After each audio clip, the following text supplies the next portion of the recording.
Hey, what's happening, nation? It's Son Joku. I want to take a deep dive into that running back room and the linebacker room tonight. I mentioned it a little bit in my live last night, but I really wanted to take a closer look at it because Gus Bradley and John Gruden are going to have some incredibly tough decisions ahead of them as far as who's going to remain on the active roster, who might end up being an active scratch, or who might end up getting bumped to that practice squad. I'm really curious to see how both of these end up shaking out. I really want to get your guys' opinions on it, so be sure to hit me up in the comments section. I really wanted to do this video live. I just didn't have time to do it tonight. We're not going to waste too much time. You guys know how we like to do it. If you are new to the channel, please do think about subscribing. It really does help me out and keep me growing. But I wanted to start in that running back room because I think that shakes out a little bit easier. As most of you guys know, we cut Regis the other day, which kind of sucks. We're all hoping he clears waivers, but if he does, he's going to be back on our practice squad. But at this point, we only have 3 active running backs on our roster currently right now. As it sits right now, we have Kenyon Drake, we have Alec Ingold, and we have Peyton Barber. They have pretty much been carrying the team through the first 3 weeks. Honestly, our offense has been looking so damn powerful, it's hard to argue with that. But the vast majority of teams carry 4 on their active roster as far as game day is concerned, which means one of 2 things. Either Jalen Richard is going to be activated from the IR in the next coming days and he'll be able to play in this game on Monday, or Josh Jacobs is going to be ready to play. If Josh Jacobs is not fully healthy, I do not want to see him hit the field. I really think we can get past the Chargers without him as far as the way that everything's been clicking lately. As far as Jalen Richard is concerned, I understand he could fill that third down back position for us.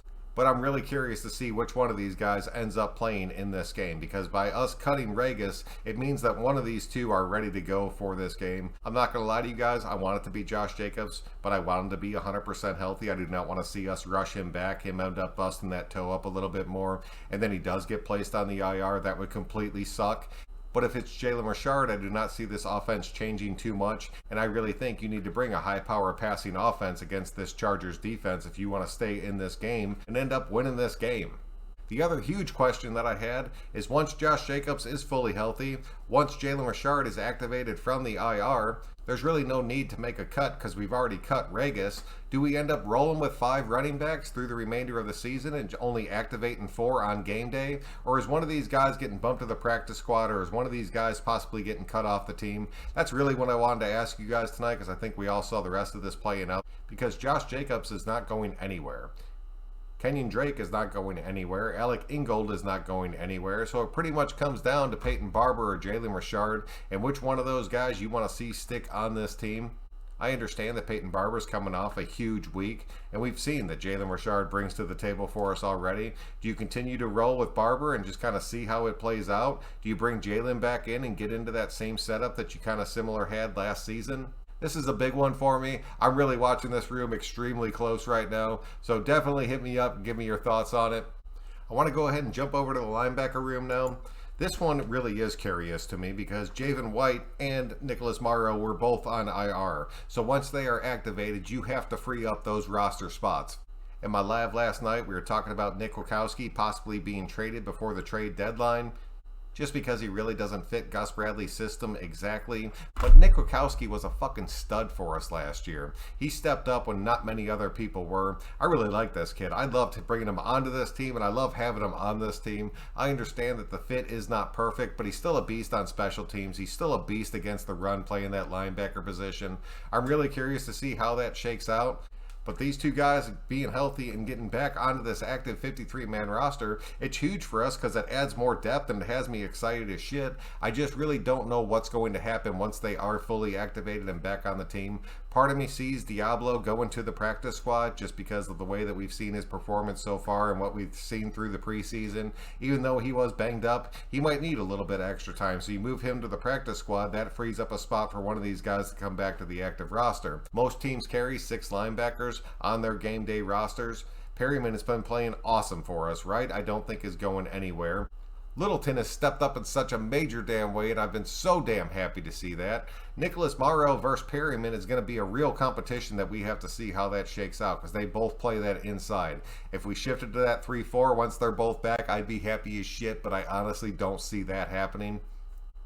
But the back end of this, between Nick Wachowski, Diablo, and Javen White, that's something that we also have to really watch on, and that's really what I want to get your guys' opinions on, because those front 4 are not going anywhere.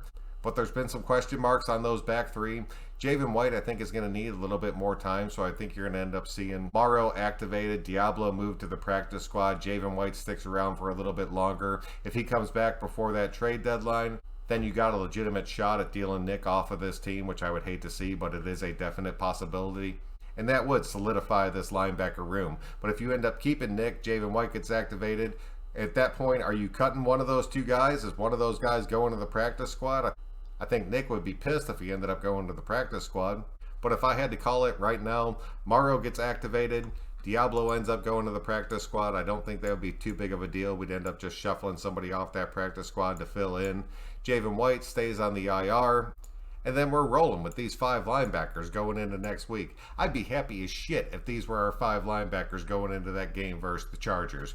Between Perryman, Wright, Littleton, Morrow, and Kukowski, you have the speed, you have the power to be able to keep up with their run game, to keep up with their passing game, and I think this would end up being absolutely huge for us. I'm really hoping Morrow's activated for this game. I'm not sure if he's going to be or not. If not, you're going to end up seeing Diablo worked into that mix a little bit, just like you saw last week. Hopefully he plays a little bit better than he did. We can only hope for the best on that. And I could really see us rolling with 5 linebackers just because a guy like Nassib or a guy like Kuntz can kind of play both, even though Kuntz has been a healthy scratch, and we're keeping extra people on that defensive line because that rotation is working so damn well right now. And between the size of our defensive line rotation and the size of our defensive back rotation, it can limit this linebacker room a little bit. But if you have a solid 5, and these guys have been carrying this defense like truly awesomely so far, I don't want to see it jacked up with too much. So you activate Morrow, you bring down your weakest link and put him on the practice squad. Javen White continues to ride the IR for a few more weeks. I think this is brilliant. So be sure to hit me up. Leave your thoughts on both these rooms. I really want to see how it ends up playing out. If you can click that like button on your way out, I really would appreciate that. But until next time, guys, I'm Son Joku. Thank you very much for checking it out, and we will catch you guys on the next one.